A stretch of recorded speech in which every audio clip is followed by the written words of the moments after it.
These chickens are coming up on 3 weeks old and they are getting big. You can really tell a difference between the layers and the meat chickens. You see there that meat chicken flanked by a yellow and a black meat layer. You can really see the difference in their size. But they're all getting big, and I'm really happy to see that. Didn't lose any other than the one that was dead in the box. And I'm always happy when we don't lose any in the first few days. But this is not, as cute as they are, what this video is about.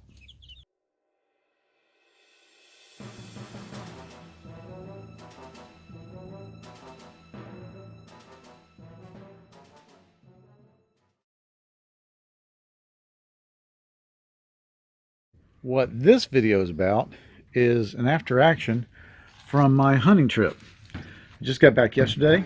I got 3 ice chests full of meat, and what I do here is I've put them inside the truck because we've got a bear problem, and I don't want the bear to get my meat. Usually I would just put them on the scaffolding in a shady place, and I keep the meat in the ice chest on ice for 9 days, bleeding off the water every day and adding more ice.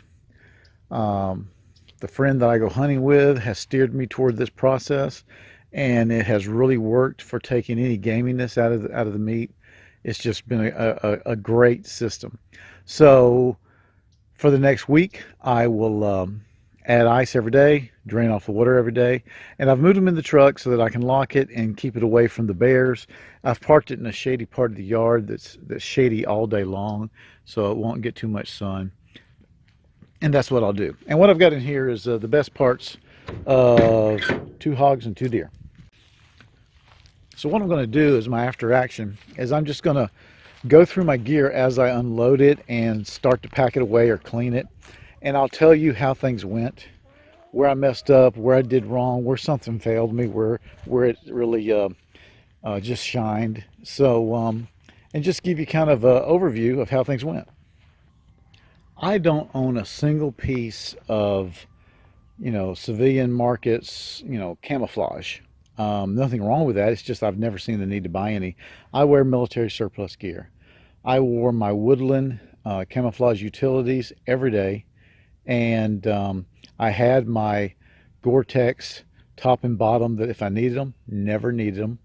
It got cold, but not so bad that I needed that for a windbreak, and it never rained enough when we were out that I really needed to worry about that either. So I just never pulled them out.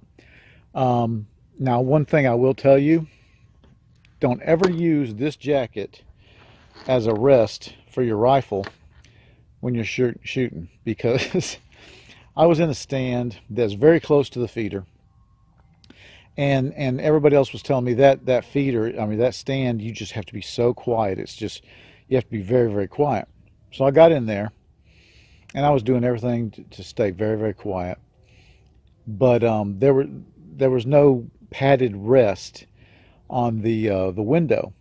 So I made a padded rest out of my jacket, and I shot a hog, and that's what the muzzle blast did to my jacket. Now, luckily, this is one of those sage furry jackets that is no longer issued to the Air Force, and I will be able to find one of these sooner or later in my size at the thrift store for $8. So I'm not real worried about it. But I did have to go the rest of the trip with no pocket over here. It just barely went through, but I had no pocket to speak of, and that's totally my fault. Over here I am pre-washing, if you will, the hunting gear that I wore, and more specifically what I wore when I was butchering. When we would kill something, we would get it right away. I mean, pretty much that ended the day or night of hunting for the next couple hours, because we would take it in pretty much right away and do a basic dressing and get it into the cooler. We have a wonderful walk-in cooler at the facility, and So there was no time to like change to dressing gear, if you will. I don't have a big apron or anything. Nobody there has that kind of stuff. You know, I wish I had one of those old NBC aprons from my time in the Marine Corps. Those heavy duty nuclear, biological, chemical aprons. That would be great. But you know, when you finally go to take the carcass after you're done and take it into the freezer on those hooks, you basically hug it, and you get pretty slimy and dirty and bloody.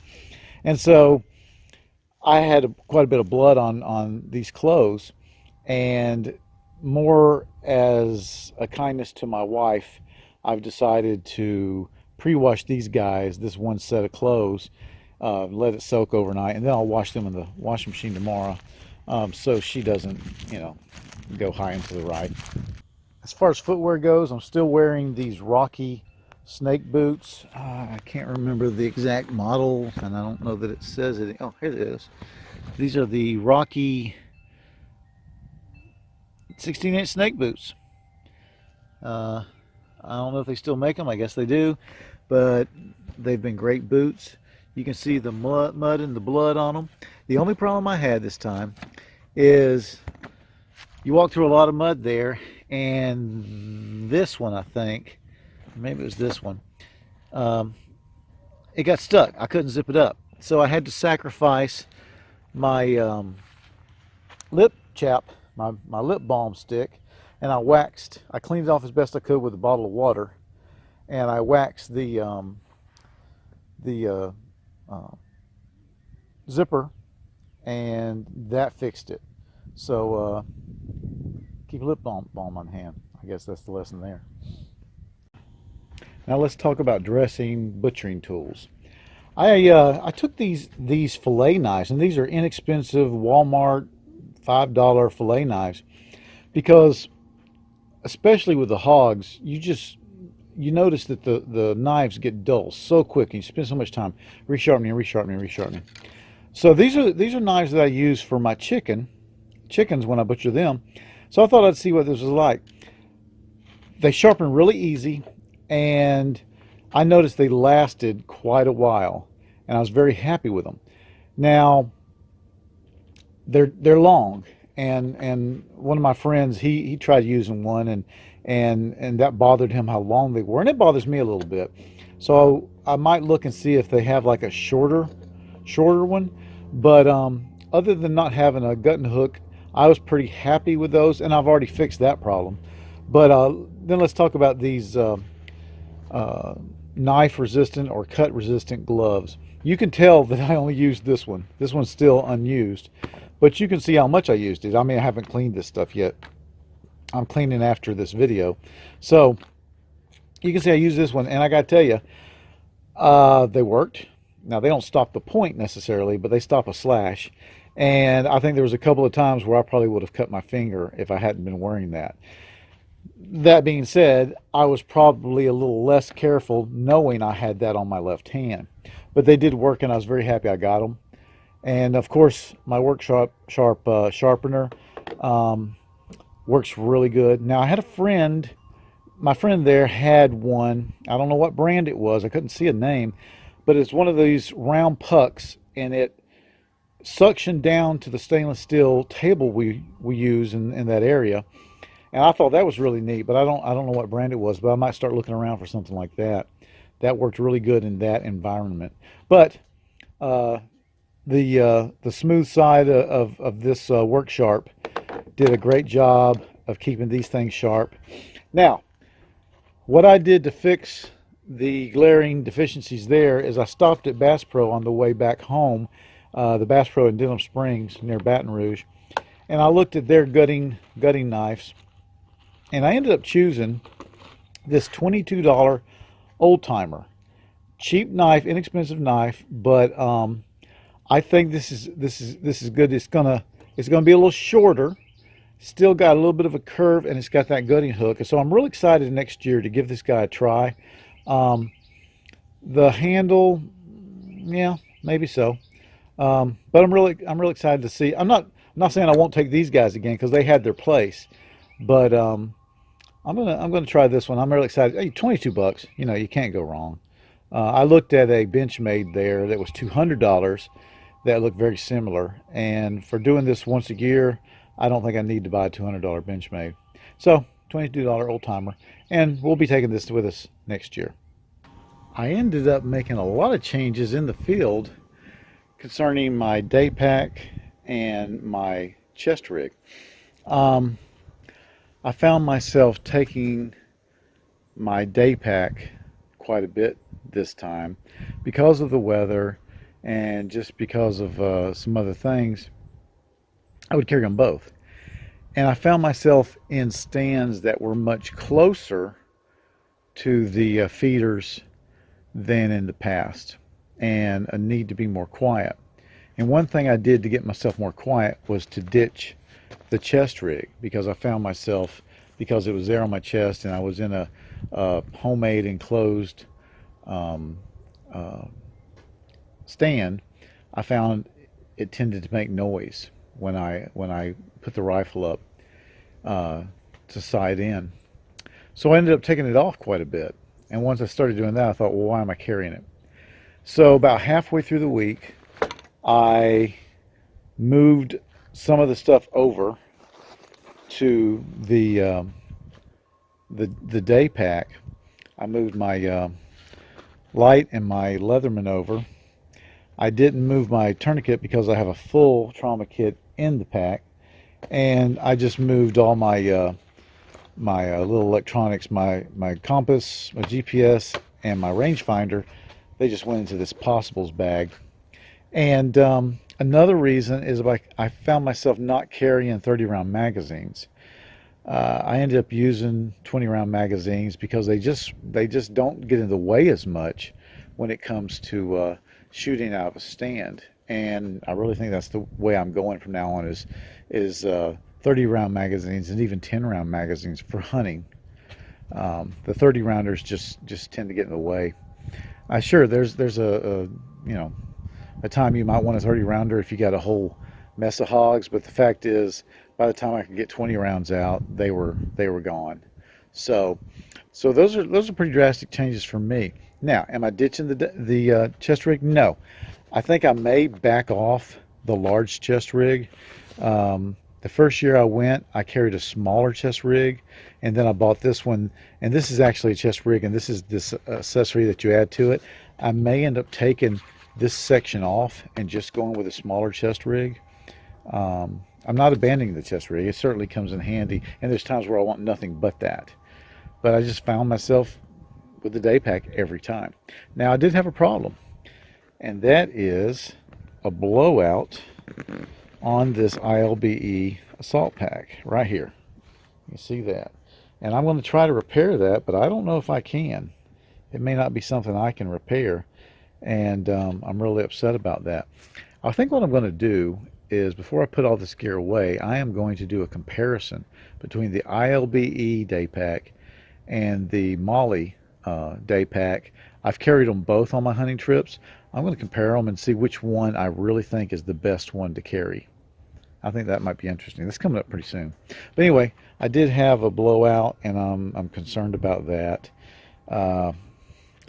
You know, there may be have been a problem there, but when I bought it used. I don't know. I really want to fix it because it's a good pack. We'll just have to see what happens there.